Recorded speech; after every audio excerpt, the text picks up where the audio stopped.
Muy buenos días. Gracias al Señor por una madrugada más en A Solas con Dios. Soy Lizenit Polanco, quien te ha estado esperando esta mañana para poder iniciar nuestra transmisión en nuestro horario especial, en el cambio de horario a las 6 de la mañana. Confiando en Dios de que tu vida pueda ser bendecida y que hayas podido tener un tiempo especial y un tiempo más amplio de poder caminar con Dios cada mañana, porque Él es el que nos espera, Él es el que nos levanta, el que nos llama y que nos recuerda que este tiempo especial es con Él. Y le damos la bienvenida a todos ustedes que se conectan con nosotros fielmente y aquellos, ¿verdad?, que quizás se puedan conectar mejor por nosotros tener otro horario, o quizás algunos van a ser afectados, pero queremos, ¿verdad?, estamos tratando de hacerlo mejor para que las personas puedan recibir la bendición de nuestros matutinos. Ya nosotros contando con estos, casi estamos por cerrar este año, y así nosotros tener el espacio de decir cuánto el Señor nos ama y cómo el Señor nos ha hecho crecer en su palabra. Alabamos al Señor. Esto es una alabanza al Señor porque el Señor es el que hace posible las cosas. Hemos visto cómo hemos luchado todos contra viento y marea, como se dice, para poder nosotros mantenernos al día, constantemente ubicados con Dios. Y para mí es un gran privilegio haber transitado todos estos días con Dios y con ustedes, y ver cómo el Señor nos ha llevado a conocer mejor su palabra y a conocerlo mejor a Él, porque lo que queremos es conocer a Dios. Bien lo dice Jeremías: no se alabe el sabio en su sabiduría, ni el valiente en su valentía, ni el rico en su riqueza. Alábese en esto el que se quiera alabar, en entenderme y conocerme. Que ese sea nuestro objetivo principal. Así que oramos al Señor en esta mañana para darle gracias por este nuevo amanecer y para pedirle que su Santo Espíritu una vez más sea nuestro Maestro. Oramos al Señor. Padre Santo y bueno, gracias porque haces posible cada transmisión. En el nombre de Jesucristo, hoy te rogamos que tú estés con nosotros, que tú puedas llevarnos, Señor, a tener una experiencia contigo, que podamos ver cómo la Biblia es tal como lo dijo el salmista David: lámpara es a mis pies tu palabra. Que pueda ser esa lámpara a nuestro pie que nos muestra el próximo paso que vamos a dar, y que a medida que avanzamos con la luz que tú nos das, podamos mirar para atrás y ver cómo alumbraste nuestro camino. Hoy, Señor, te entrego en tus manos la vida de cada uno de mis hermanos, con sus luchas, con sus preocupaciones, con sus victorias, con sus milagros día a día, con su gratitud, Señor. Gracias, Padre, porque tú quieres erradicar de nuestra boca ese espíritu de queja y murmuración, de mirar siempre el lado negativo de las cosas, la falta de gratitud. Erradica eso en nuestras vidas. Ayúdanos a tener una palabra de alabanza, ayúdanos a tener una palabra de gratitud, ayúdanos a tener una palabra de victoria. Como dijo el apóstol Pablo: derribados pero no destruidos. Señor, ayúdanos a mirar más allá de las circunstancias y saber que detrás de las nubes brilla el sol. Gracias, Padre, porque tú estás con nosotros. Te agradecemos, mi Dios amado. Levanto mis manos, te bendigo este pueblo y bendigo este momento en que vamos a abrir la palabra para hablar contigo y comunicarnos a través de ella. Que así sea, Señor. Gracias. Gracias, Padre, por aquellos que están presentes en vivo ahora en esta hora y aquellos que posteriormente se unirán a esta transmisión para ser bendecidos. Bendícenos a todos y que hoy pueda ser un día más que podamos decir: estuve a solas con Dios y vencí. En el nombre de Jesús. Amén, amén y amén. Amén.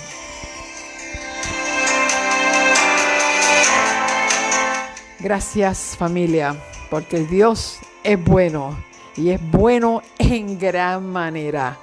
Confiando en Dios, que podamos hoy recibir un mensaje especial de Dios para nosotros. Qué bueno, que así sea.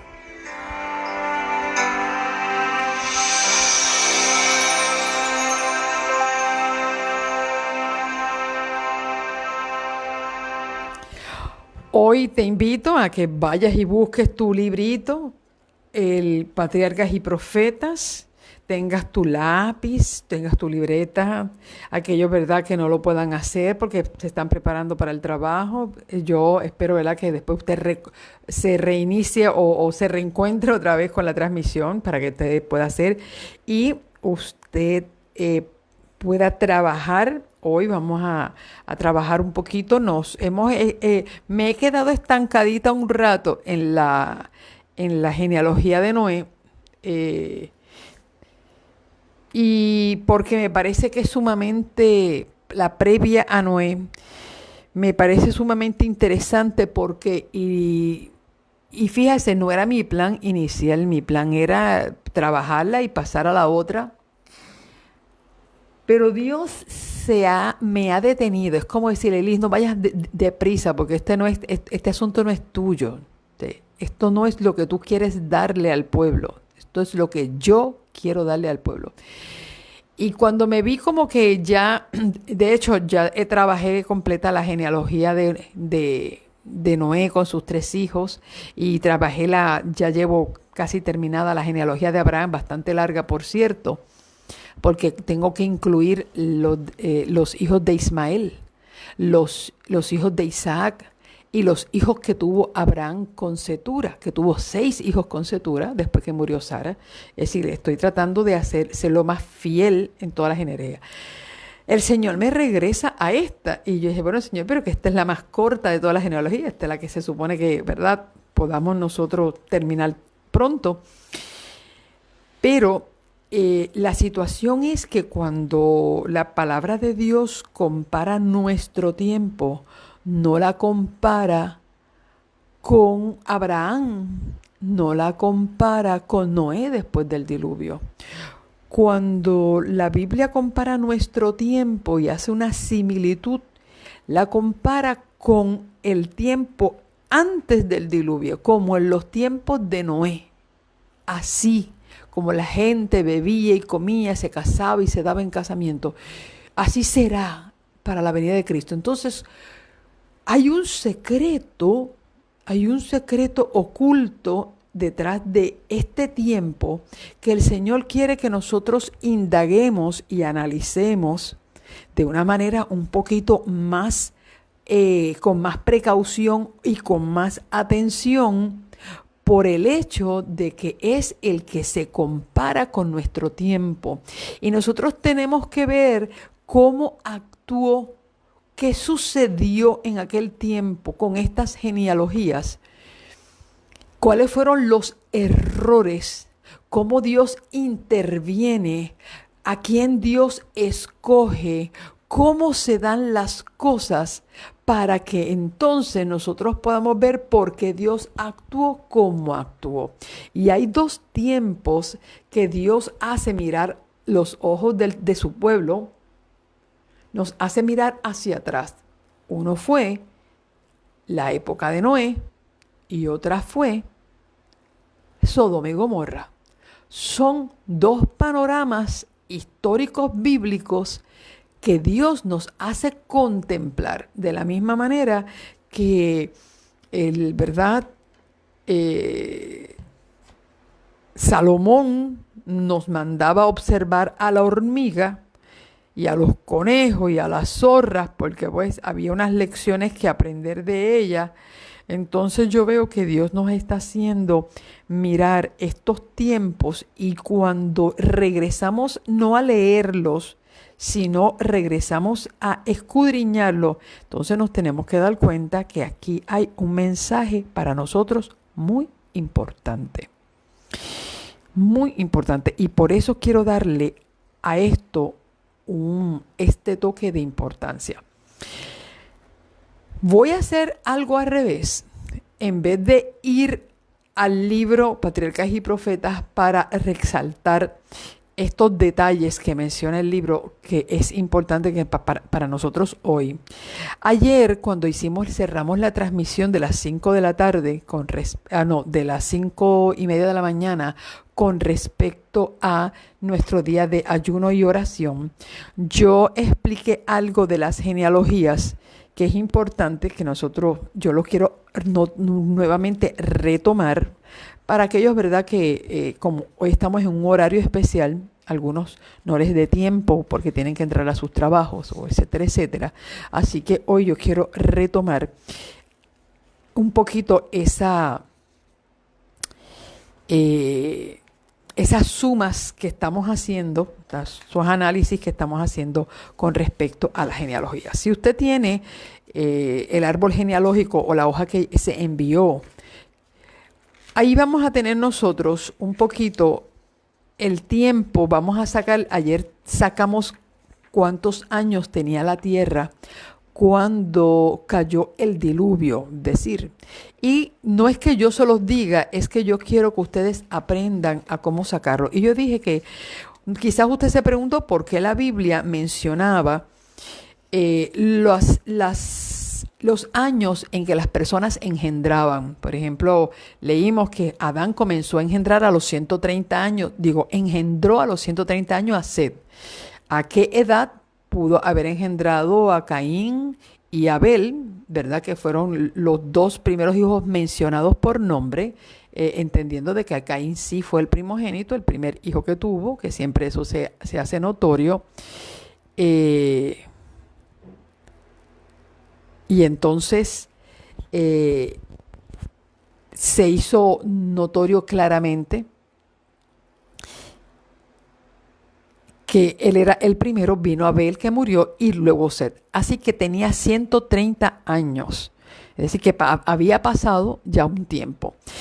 ¿Y cómo sabemos, cómo se puede sacar el tiempo de la tierra con estos números que la Biblia da? Bueno, Génesis capítulo 5, del verso 1 al 32, nos va dando dos números. Uno era la edad que tenían ellos cuando engendraban y la edad que finalmente ellos vivieron. Realmente da dos edades. Dice la edad cuando engendraron, los años que vivieron después que engendraron y finalmente, o cuando usted suma la edad que ellos tuvieron cuando engendraron el hijo que menciona la genealogía, te va a decir, y engendró a los tal año y vivió tantos años después que engendró a fulano, por lo tanto, vivió tantos años. Esos son los tres números. ¿Cómo sacamos la edad de la tierra? Sumando a la edad que ellos engendraron. Así se saca. ¿Por qué? Porque obviamente, si yo digo que no podemos sumar los años que vivieron, porque los años que vivieron estarían mencionando los años de vida del otro. Solamente se toman los años de vida cuando comenzaron a engendrar para poder tener la contabilidad del tiempo en solamente que nació ese personaje principal. Si nosotros sumamos los 130 de Adán más 105 de Set cuando engendró, los 90 de Nos, 70 de Cainán, 65 de Malaleel, 162 de Jared, 65 de Enoc, 187 de Matusalén y 182 de Lamec, entonces nos va a dar a 1056. Es decir, cuando nació Lamec, que era el papá de Noé, Adán tenía 1056 años. Al sacar esa edad, no solamente sacamos la edad de Adán, sacamos la edad de la tierra, porque recuérdese que cuando Dios hace la tierra y hace a Adán, pues ahí comenzó el año 1 de Adán. Y ya sabemos que a los 130 fue que engendró a Set. Así que cuando Lamec nace, ¿ok? Perdón, cuando Noé nace, porque a los 182 Lamec engendra a Noé. Cuando Noé nace, Adán tenía 1056 años. Pero ya Adán estaba muerto, porque Adán solamente vivió 930 años. Por lo tanto, cuando Noé nace, ya Adán había muerto y su papá, ¿verdad? Tenía que tener, nosotros lo que tenemos que hacer es restarle a esos 1056 años, le restamos los 930 de Adán y así sabemos qué edad tenía Lamec cuando Adán murió. Es decir, cuando Adán murió todavía Lamec no había engendrado a Noé, todavía era un muchachito. Así que yo les insto para que ustedes mismos puedan sacar el cálculo. Ya sabemos que son 1056 y usted le resta 930 y ahí le va a dar 126. Es decir, ¿qué edad tenía Lamec cuando Adán muere? Tenía 126 años. Pero dice aquí que Lamec engendra a Noé a los 182. ¿Ok? A los 182. Por eso es que vamos a hacer aquí déjeme, permítanme. Ok. Faltaban 56 años para que Noé naciera.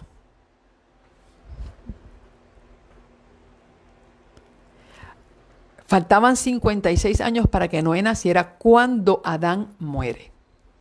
Pero queremos sacar qué edad tenía la tierra para el tiempo cuando cayó el diluvio.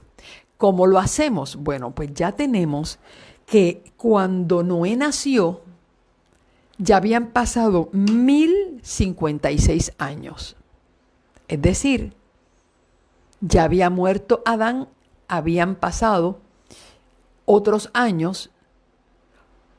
¿Y cómo sabemos el tiempo en que cayó el diluvio? Bueno, la Sagrada Escritura explica que el diluvio cayó, y yo se los dije en una clase anterior, en el capítulo de Génesis, capítulo 6, interesante, nos da la mención que cuando en el capítulo 5, verso 32, dice que Noé, cuando tenía 500 años, engendró a Sem, Cam y Jafet.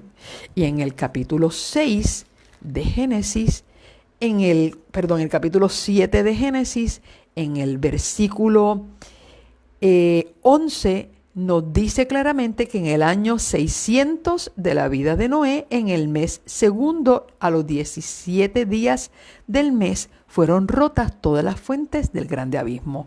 ¿Qué hacemos para entonces saber la edad de la tierra cuando cayó el diluvio? Pues sencillamente a esos 1056 años que tenemos cuando Noé nació, usted le va a sumar los 600 años que tenía Noé cuando cayó el diluvio y nos da a 1656.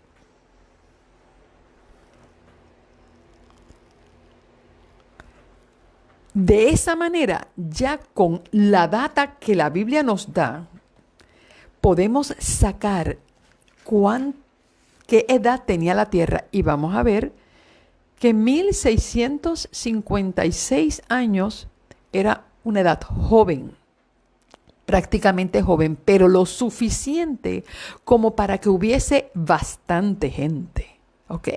Porque en 1056 años, señores, no se hacen 800 personas, ¿ok? No se hacen 800 personas. Y si fuéramos a decir que por cada año nacía una persona, cosa que no era cierto, pero habían 1656 personas, por hacer una hipérbole, una exageración. Ahora, Ahora quiero que podamos contabilizar quiénes estaban vivos para cuando ocurrió el diluvio. Pues de la misma manera que usted hicimos la contabilidad, usted la empezó en Adán, usted la puede empezar en cualquiera de los antediluvianos. ¿Ok? Comienza a contar las edades de la persona que usted quiere y usted va a llegar más o menos cuántos años. Ya sabemos que en el año 1656, todos los que mueran antes de esa fecha no estaban vivos para el día del diluvio. Y de paso, pues ya sabemos que el diluvio ocurrió 600, ya serían 700, casi 800 años antes de la muerte, después de la muerte de Adán, ¿ve? Porque Adán murió mucho antes de los 1056, él tenía 930 años. Es decir, que Adán no estuvo, y lo más seguro Set tampoco, Enos tampoco. Yo hice más o menos un cálculo desde Enoc, que de paso, Enoc no estaba porque obviamente Enoc fue a los 365 años, fue arrebatado y llevado al cielo. Por lo tanto, Enoc estaba en el cielo. Cuando vino el diluvio, Noé tenía 1034 años. Ese fue el cálculo que yo saqué. Enoc tenía 1034 años y de paso ya dije que no estaba en la tierra porque a la edad de 365 años dice la Biblia que caminó Enoc con Dios y Dios se lo llevó al cielo. Ahora, ¿quiénes sí estuvieron ayudando a Noé, que estuvieron vivos para el tiempo de la preparación de la gente para el diluvio? Bueno, allí estuvo Lamec, su padre, obviamente, y también estuvo Matusalem, que fue la persona que más años vivió en la tierra. Por ejemplo, si tú quieres saber cómo es que Matusalem, que era abuelo de Noé, que vivió 969 años, ¿qué edad tenía Matusalem hasta qué tiempo Matusalem vivió justo cuando viene el diluvio?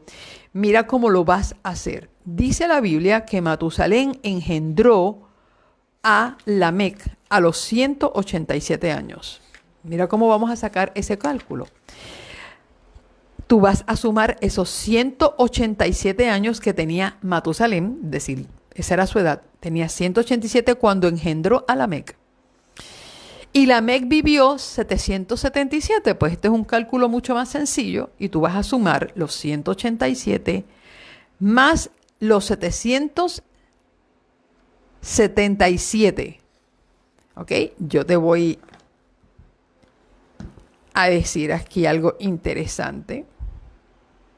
Vamos a hacerlo juntos para aquellos que, ¿verdad?, que lo están trabajando. Son 187 más 777, que esos fueron los... Espérense, aquí yo hice algo loco. 187 más 777 son 964 años. ¿Y cuántos años vivió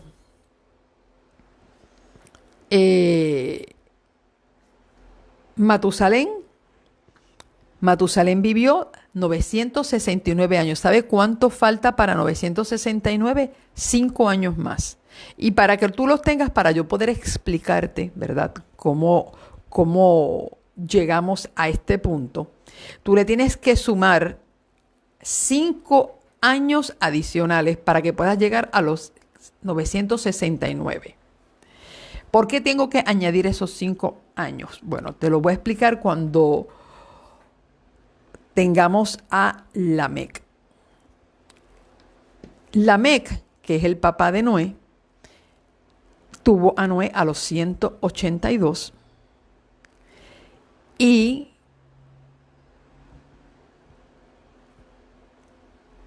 le vamos a añadir los 600 años que tuvo. Recuerde que Lamec vivió 777, pero a los 182 tuvo a Noé, más Noé, el diluvio cayó a los 600 años de Noé. Y eso da a 782. 782. Es decir, que él tenía, si él vivió solamente 77 años, Lamec no estuvo vivo para el tiempo del diluvio. Lamec muere 5 años antes del diluvio. Esos 5 años que hay que restarle para llegar a los 182 más 600 años de Noé dan 782. Pero él no tenía, la edad de Lamec no eran 782.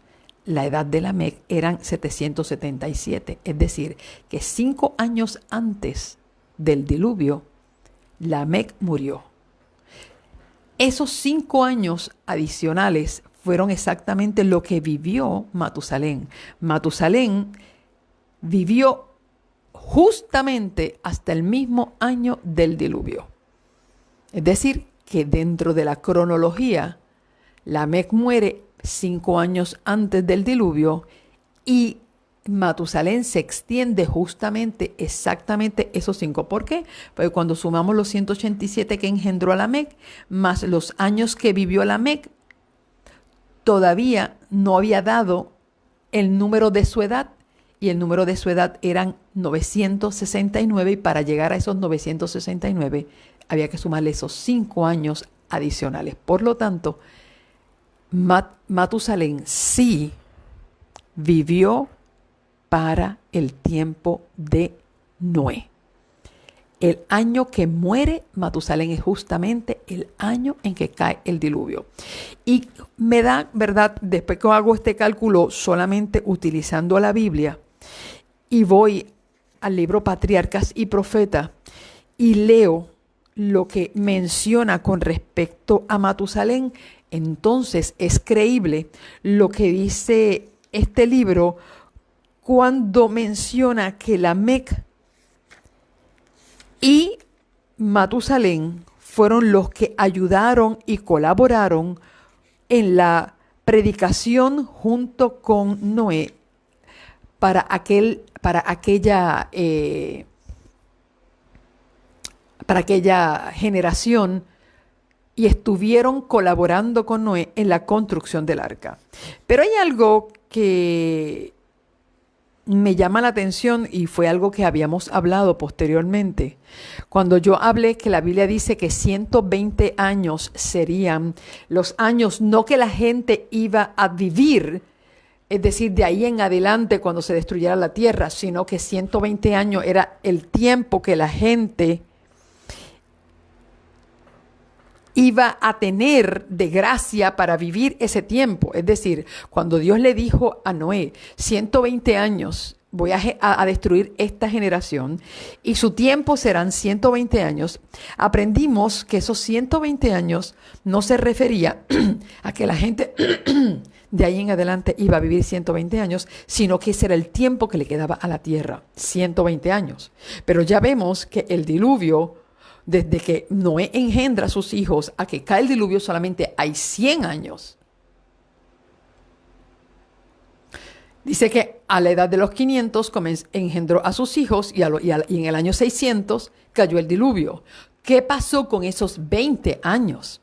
Ok, lo que indica es que cuando Dios le hace el llamado a Noé a construir el arca y a preparar a esa nación para aquella gran catástrofe, lo hace antes que Noé comenzara a engendrar. Es decir, Dios le hace un llamado a Noé Hay alguien que me preguntó, pero ¿por qué en el versículo 5 hace la mención que los 500 años engendró a Sem, Cam y Jafet? Ok, porque en el capítulo 5 está cumpliendo lo que es el árbol genealógico y tenía que incluir la edad en que Noé engendraba a sus hijos. Pero no porque el capítulo 5 se escribió antes que ocurriera lo del capítulo 6. No, sencillamente el capítulo 5 se titula Los descendientes de Adán a través de Set. Y entonces ahí está, en el capítulo 5 se cumple la genealogía diciendo que a los 500 años. El capítulo 6 es ahora una explicación de la historia de cómo estaba aquella época. No podemos hacer como decir, en el capítulo 6, en el capítulo 5 dice que engendró a los 500 años, es decir, que tenía que tener 500 años cuando vino el capítulo 6. No.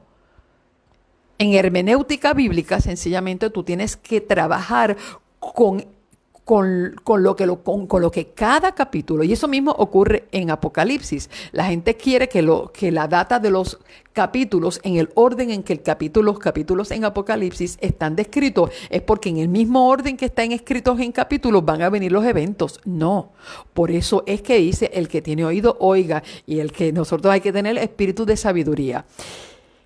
El capítulo 5 de Génesis es una descripción del árbol genealógico, el capítulo 6 es una descripción de cómo estaba la tierra, cuál era la condición de la tierra y qué empujó a Dios finalmente destruirla.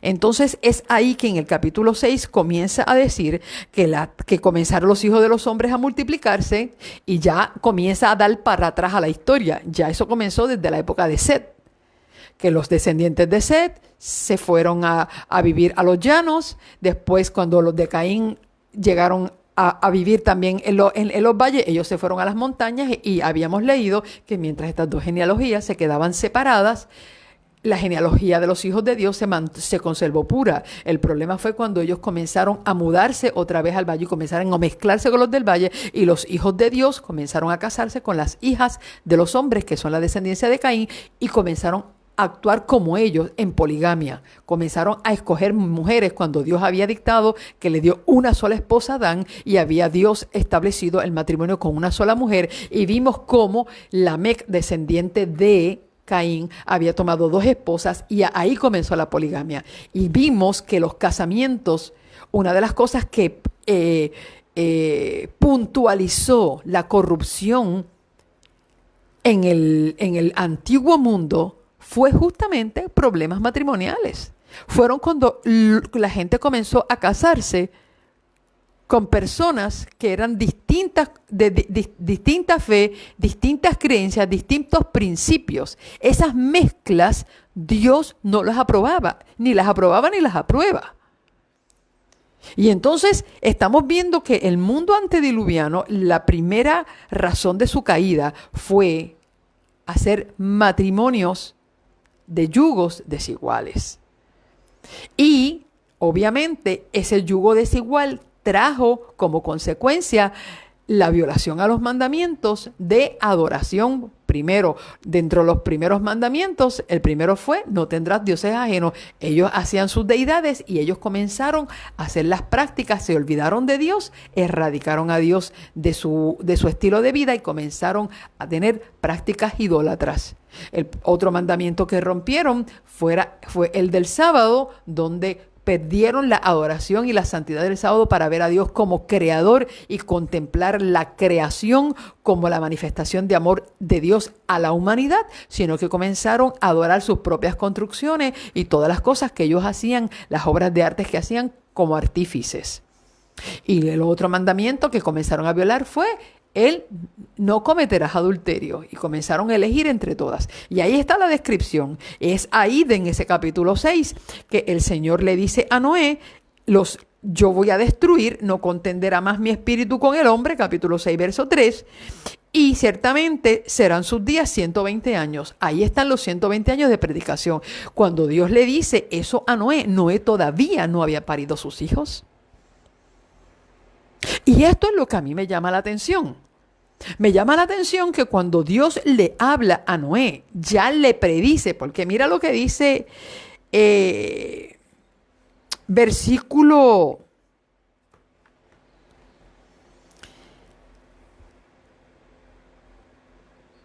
9 en adelante, del capítulo 6, versículo 9 en adelante, cuando Dios le dice, mira, raeré sobre la faz de la tierra los hombres, todo lo que he creado, los reptiles, todo, me arrepiento. Dice versículo 8, Noé halló gracia ante los ojos de Jehová. Estas son las generaciones de Noé, varón justo, era perfecto en sus generaciones. Y aquí me detengo un momento. Cuando dice aquí que Noé era perfecto en sus generaciones, está hablando de sus generaciones pasadas y justamente está hablando de su padre y de su abuelo y de su bisabuelo. Su padre Lamec, su abuelo Matusalén y su bisabuelo Enoc. Fíjate que Dios comenzó a marcar una gran diferencia en las generaciones pasadas de Noé. Enoc, que fue el hombre que caminó con Dios, Matusalén, que fue su hijo, que fue el hombre que más años vivió en la tierra y fue el ayudante número 1 que tuvo Noé en esta construcción del arca, y su padre Lamec. Es decir, él cuando miró para atrás, él vio que sus generaciones eran justas y que ellos le habían dejado un legado generacional de fe a Noé. Por eso dice aquí que era perfecto en sus generaciones. Con Dios caminó Noé. Y esto es interesante porque son las mismas palabras que dice Génesis capítulo 5, lo menciona de Enoc, ¿ok? Cuando dice que y caminó Enoc con Dios. Capítulo 5, verso 22 dice, y caminó Enoc con Dios después que engendró a Matusalén 300 años y engendró hijos e hijas. La misma expresión que usa para Enoc la utilizó para Noé. Por eso sus generaciones anteriores, sus 3 generaciones, papá, abuelo y bisabuelo, se consideraron generaciones perfectas delante del Señor. Y dice que engendró Noé 3 hijos, a Sem, a Cam y Jafet. Entonces vuelve y repite que él engendró. Sin embargo, el llamado para construir el arca y la predicación y la exhortación al pueblo comenzó 20 años antes. Y ahora yo voy a repetir lo que dije la otra vez. Yo entiendo ahora la clase de dedicación, entrega, sacrificio y consagración que Noé y su única esposa. Y aquí vemos cómo él no se contaminó con las ideas y las costumbres de su época, que se conservó con una sola esposa. Veo ahora la consagración que Noé y su esposa hacen, que cuando ellos decidieron engendrar hijos, lo hicieron con temor y temblor. ¿Por qué? Porque sabían que el reloj estaba corriendo en contra de la tierra. Y si ellos querían tener una generación, tenían que tener una generación diferente. Cuando estos muchachos nacen en la casa de Noé, estos muchachos nacen con reverencia. Ya sus padres sabían que el reloj estaba contando en contra de la vida de esos muchachos. Sabían que estaban pariendo esos muchachos en un punto donde Dios había aborrecido esa generación y la iba a raer de la tierra. Yo me pregunto, si la gente que vive este tiempo, y ahora yo lo voy a traer a este tiempo, si las personas, nuestros hijos que deciden parir en este tiempo, tendrán esta noción de que los hijos que vengan a tener sepan que el reloj está contando en contra de nosotros. Y no creo para nada que le falten 100 años a esta tierra, menísimo 120. Quizás le falte a esta tierra el 10º de eso. Si cuando comenzó la predicación de Noé, 120 años antes, vamos a diezmar esos 120 años.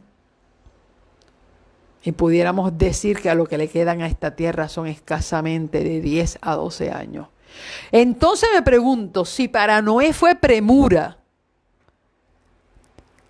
educar a sus hijos para Dios y consagrarlos a Dios para que pudieran sobrevivir a la catástrofe, nosotros, que nos queda quizás el diezmo de eso, tenemos esa misma reverencia, ese mismo temor, ese mismo temblor de cómo nosotros vamos a preparar a nuestra familia para la catástrofe, vamos a preparar a nuestros nietos, a nuestros hijos, a nuestros sobrinos para esto. Mire, esto a mí me ha hecho pensar, créame que yo no había pensado en esto. Cuando Noé comienza a construir el arca, ya le dije, sus hijos no habían nacido. Sin embargo, dice versículo 11, y se corrompió la tierra delante de Dios. Estaba la tierra llena de violencia y miró Dios la tierra y he aquí que estaba corrompida porque toda carne había corrompido su camino sobre la tierra. Dijo pues Dios a Noé, he decidido el fin de todo ser, porque la tierra está llena de violencia a causa de ellos y aquí que yo los destruiré con la tierra. Hazte un arca. Y mírate esto, mira, paralízate un rato aquí. Ay, ay, ay, ya se me está yendo el tiempo y yo estoy todavía montada en tribuna en emoción. Mírate esto.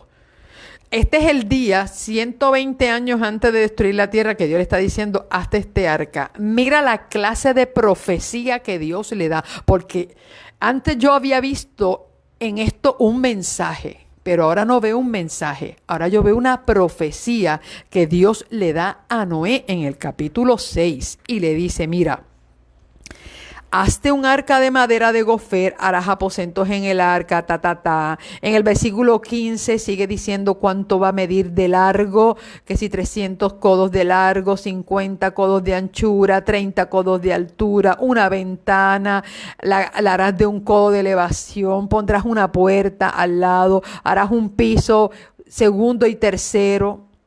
Versículo 17 dice, y aquí está la profecía. Del versículo 17 comienza la profecía de Dios y le dice, y he aquí que yo traigo un diluvio de agua sobre la tierra para destruir toda carne. Ahora le dice con qué y cómo va a destruir a toda carne.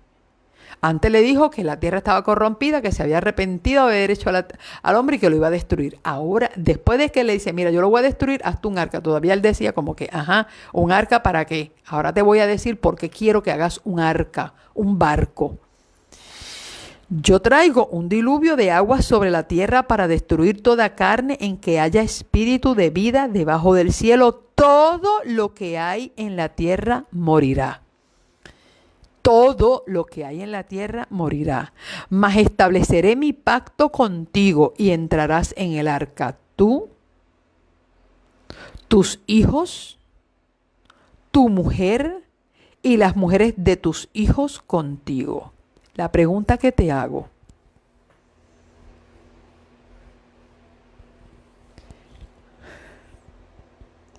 ¿Habían nacido los hijos cuando Dios le dijo esto a Noé? ¿Estaban casados sus hijos? Pues no. No. La profecía no solamente incluye la manera en que Dios iba a destruir la tierra, sino que le hace una profecía de que él iba a tener hijos y que iba a tener nueras y que solo se iba a salvar él, sus hijos, su mujer, no dijo mujeres, dijo su mujer y las mujeres de tus hijos. Ahora veo esto desde otra perspectiva, porque si Dios le da esta comisión a Noé antes que le engendrara y le está diciendo, tienes 120 años para esto y tú vas a hacer este arca, y yo quiero decirte que yo estableceré mi pacto y entrará en el arca, le hace la exclusividad VIP. entrará en el arca tú, tus hijos, tu mujer y las mujeres de tus hijos contigo. Y de todo lo que vive, de toda la carne, 2 de cada especie meterás en el arca para que tengan vida contigo, macho y hembra serán. De las aves según su especie, de las bestias según su especie, de todo reptil, tra. Y toma contigo de todo alimento que se come y almacénalo y servirá de sustento para ti y para ellos. Y la pregunta que por default a mí me nace en la cabeza es que, ¿para qué predicó? ¿Para qué le predicó a esa gente? Si 120 años antes del diluvio, Dios le dijo específicamente a Noé quiénes iban a entrar, quiénes se iban a salvar. No he leído aquí que otros se salvarán contigo. Dijo, tú te vas a preparar esa arquita. Y en esa arca, ¿tú sabes quiénes van a entrar? Tú, tu mujer, tus hijos y las mujeres de tus hijos, aun cuando los hijos ni habían nacido. Y tú vas a entrar ahí. De las especies, de cada ave, de cada especie, meterás tantos y tantos y tantos hembras y machos y vas a llevar. ¿Para qué entonces la predicación? ¿Para qué entonces un arca tan grande? Es ahí para que tú veas la gracia divina. No se salvaron 8 porque Dios dijo que solamente se iban a salvar 8.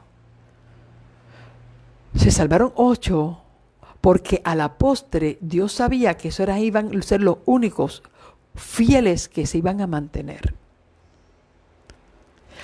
¿Para qué el arca tan grande si solamente 8? Porque ahí está la gracia divina cuando Dios, aún sabiendo el fin desde el principio, te da a ti la oportunidad de tú revertir el destino de tu vida con una decisión oportuna. Dios habilitó un espacio enorme para que aquellas personas que eventualmente, que eran de hecho quizás familia de Noé. Y ya sabemos por qué Lamec no entró. Ya sabemos por qué Matusalén no entró. Lamec murió 5 años antes del diluvio y Matusalén murió el mismo año del diluvio, de 969 años. Sin embargo, ahí mismo, cuando nosotros vemos en el capítulo 7, que me parece un capítulo extraordinario, hablando acerca de las tergiversaciones que estaba haciendo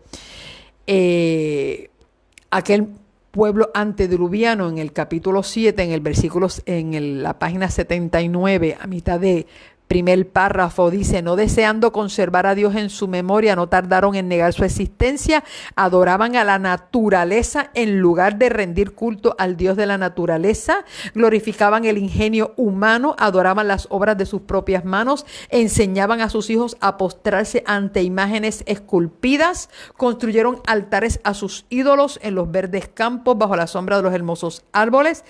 Y ahí sigue... Y dice que llevaron a su nación a un culto idólatra. Los hombres eliminaron a Dios de su mente, adoraron las creaciones de su propia imaginación. Como consecuencia, se degradaron cada día más. Es decir, que una de las razones no solamente fueron los matrimonios mixtos, sino que también la otra razón que se da es la idolatría. Y yo quiero decirte que es algo muy paralelo a lo que está pasando en nuestro tiempo. En nuestro tiempo, ahora también se aprueban lo que es la poligamia. La poligamia, aunque ustedes no, la poligamia no está aceptada dentro de las leyes. Bueno, señores, no estará aceptada dentro de las leyes como tal, pero socialmente está aceptada que un hombre tenga una esposa y tenga 2 o 3 mujeres por el lado. Y déjeme decirle que las mismas mujeres son las que dicen: bueno, yo sé que los hombres son mujeriegos, pero después que a mí no me falte nada, a mí no me importa que tenga 2 o 3 por la calle. Después que a mí no me falte nada ni a mis hijos, y a mí me cumpla que tenga las que quiera. Así es el pensamiento. que nosotros hemos aclimatado. Y hoy en día, pues no solamente hay mixtos entre en hombres con muchas mujeres o personas creyentes con no creyentes, sino que ahora, bueno, ya se aplaude la idea de que parejas del mismo sexo y las prácticas sexuales de tríos y cuatros y cinco a la misma vez y todo este tipo de cosas que se daba en la época antediluviana, ya nuestra sociedad se ha aclimatado de que hay que divertirse.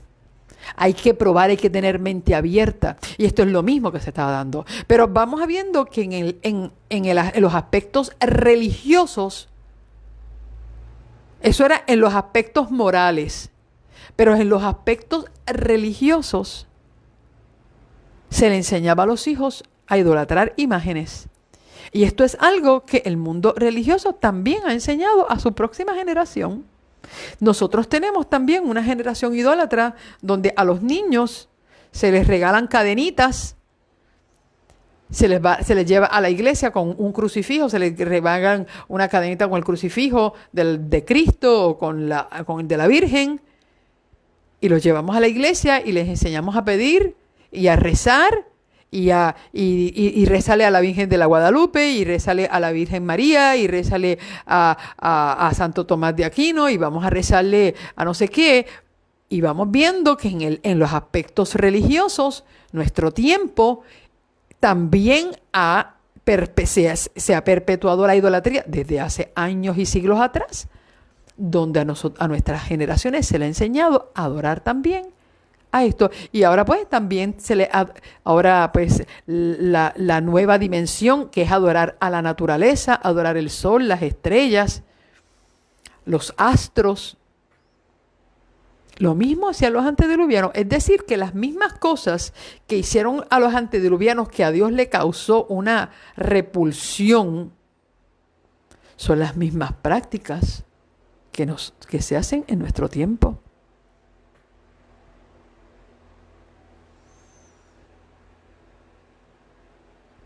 Y yo me pregunto si a Dios le está causando la misma repulsión que le causó en el tiempo antediluviano.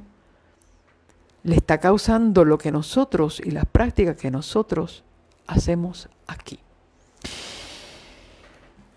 Quiero cerrar, y para cerrar voy a leer en el capítulo 7, titulado El Diluvio, en la página 81. Dice: en medio de la corrupción reinante, Matusalén, Noé y muchos más trabajaron para conservar el conocimiento del verdadero Dios y para detener la ola del mal. 120 años antes del diluvio, el Señor, mediante un ángel santo, le comunicó a Noé su propósito y le ordenó que construyese un arca. Mientras la construía, había de predicar que Dios iba a traer sobre la tierra un diluvio para destruir a los impíos. Los que creyesen en el mensaje y se prepararan para ese acontecimiento, mediante el arrepentimiento y la reforma, obtendrían perdón y serían salvos. Enoc había repetido a sus hijos lo que Dios le había manifestado tocante al diluvio, y Matusalén y sus hijos, que alcanzaron a oír las prédicas de Noé, le ayudaron en la construcción del arca. Dios dio a Noé las dimensiones exactas del arca y explícitas instrucciones acerca de todos los detalles de su construcción. La sabiduría humana no podía haber ideado una estructura de tanta solidez y durabilidad. Dios fue el diseñador y Noé el maestro constructor. La construcción de esta estructura fue un proceso lento y trabajoso. A pesar de la gran fuerza que poseían los hombres de aquel entonces, debido al gran tamaño de los árboles y la naturaleza de la madera, se necesitó mucho más tiempo que ahora para prepararla. Y se hizo lo humanamente posible para que la obra resultase perfecta. Sin embargo, el arca de por sí no hubiera podido soportar la tempestad que había de venir sobre la tierra. Solo Dios podía guardar a sus siervos de las aguas borrascosas. Y yo quiero decirte que si Dios, por su misericordia, decidió poner al descanso algunos de los familiares de Noé que le ayudaron, como dice ahí, Matusalén y sus hijos ayudaron a Noé en la construcción del arca. Si Dios los puso a descansar para poder sellarlos en salvación antes que viniera el diluvio, y le permitió a Noé y a su familia, tal como se lo había predicho, él, su esposa, sus hijos y las esposas de sus hijos, entrar. Entonces yo tengo que ver que Dios hará lo mismo para el tiempo final. El Señor tendrá que poner al descanso a muchos que han llevado la responsabilidad de llevar este evangelio y preparar al mundo para la catástrofe final, que no será con agua, sino con fuego, la catástrofe final que le espera a esta tierra. Entonces podemos comprender que dice que bienaventurados los que duermen de aquí en adelante en el Señor, porque aunque ellos descansan, con sus obras siguen con ellos. Me imagino que el papá de Noé, Lamec, quien murió 5 años antes del diluvio, se sintió orgulloso de darse cuenta cómo su hijo cumplió el plan divino que Dios había diseñado. Cuando él le puso Noé, que significa consuelo o descanso, dijo: mi hijo ha cumplido la misión. Su abuelo se sintió satisfecho. Sin embargo, ellos no iban a entrar al arca. ¿Por qué? Si Dios le pudo haber extendido unos meses más la vida a Matusalén para que entrara. Ahí, como eso Dios no lo ha revelado, eso yo no voy a entrar en esa materia. Dios sabe por qué Lamec, en vez de haber vivido 5 o 6 años después o 10 años después, que pudo haber sido una generación, ¿verdad?, completa, ¿por qué Dios no permitió que ninguno de esos patriarcas entrara, sino comenzar una genealogía con una familia sola de Noé, su esposa y sus hijos? Y de eso vamos a hablar la próxima semana. ¿Por qué Dios decidió comenzar una nueva generación sin la intervención de los patriarcas anteriores, sino que comenzó una generación con un solo patriarca, Noé y su esposa? Y es interesante ese detalle. Entonces, solamente quiero cerrar hoy con este pensamiento, que cuando nosotros comencemos a ver que nuestra familia, gente que amamos, gente que admiramos dentro del liderato eclesiástico, gente de nuestra descendencia, de nuestras generaciones, Dios las pasa al descanso, sean jóvenes, sean adultos o sean niños. Yo quiero decirte que yo quiero que tú veas misericordia de Dios en eso y propósito divino. De verdad, no salgo de mi asombro cómo Dios abre una ventana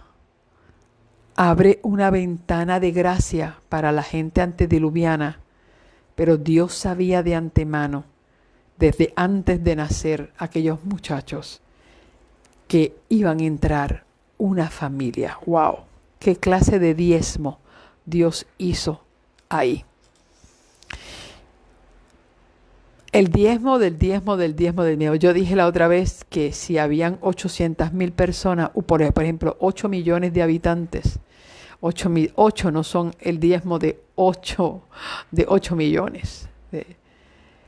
Si hubo 8 millones de habitantes antediluvianos, sería 800,000, y de 800,000 serían 80,000, y de 80,000 eran 8,000, y de 8,000 eran 800, y de 800 eran 80.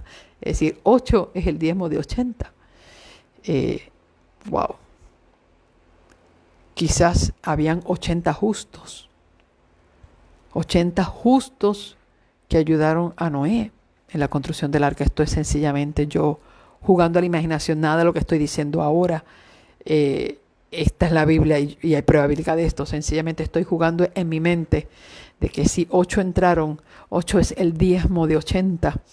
Quizás 80 justos estaban en la tierra, que eran su familia, sus primos, sus tíos, quizás su abuelo, su papá, los cuales todos pasaron al descanso antes del diluvio y justamente Dios cerró los ojos de Matusalén, que fue el último que murió antes del diluvio, para iniciar una nueva generación con una familia completa. Dios sabrá lo que quiere, ¿verdad?, hacer con nosotros. Procura que tu familia sea esa familia especial de Dios, que Dios quiera usar en el tiempo final. Dios te bendiga, Dios te guarde, Dios te use, y Dios mantenga, ¿verdad?, abra nuestros ojos ante todas estas verdades maravillosas ocultas detrás de estas genealogías. Oramos al Señor y despedimos nuestra transmisión. Padre Santo y bueno, gracias, porque definitivamente hay tantas cosas que nos dejan el alma y la mente pensando, ¿verdad?, cómo tú, oh Dios, actúas y cómo tú revelas el futuro a tus hijos. Solamente necesitamos, Señor, prestar un poco más de atención a las Escrituras y quizás muchas cosas pudiéramos nosotros descubrir de mensajes que tú quieres darnos. Por eso, Señor, en esta hora te ruego que tú dirijas la vida de cada una de las personas que están con nosotros en esta mañana y que sus vidas puedan ser tocadas por tu palabra y que tu Espíritu Santo pueda traducir quizás las cosas que he querido decir y quizás no fueron muy comprendidas, tú las puedas traducir y aclarar en sus mentes, y que cada uno de nosotros podamos tomar la decisión de ser esa familia fiel que habrá de esperar la segunda venida de Cristo. Que así sea, Señor. Lo pedimos todo en el nombre de Jesús. Amén y amén. Gracias, familia, por haber estado conmigo. Quiero dejar notoria que mañana lamentablemente no voy a hacer una transmisión, pues mañana voy a cumplir un deseo de mi hija. Mañana es el cumpleaños de mi hija y ella quiere madrugar para que yo la acompañe a madrugar, a tener un momento con Dios frente al mar. Y para mí es un deseo muy hermoso, que me será un honor tener unas solas con Dios y con mi hija frente al mar. Así que a esta hora, quizás si nos animamos, le pasamos un en vivo de cómo se ve el lugar. Así que mañana no puedo decir que oficialmente voy a estar dando la clase, pero estaré compartiendo un momento con Dios y con mi hija en celebración de su cumpleaños. Así que mañana nuestra hija, ya usted ve que todos estos cumpleaños han ido corriendo estos meses casi todos juntos, y esperamos que el Señor le dé mucha bendición y el Señor pueda sentar su Santo Espíritu. Para mí, cada vez que uno de mis hijos cumpleaños, le digo, Señor, que este año sea el año de la investidura del Espíritu Santo. Así que ustedes, no voy a hacer la transmisión, pero podré compartir con ustedes parte de esos paisajes hermosos que siempre vemos allí frente al mar. Dios les bendiga. Gracias por estar conmigo y que tengas un día de mucha bendición. Buen día.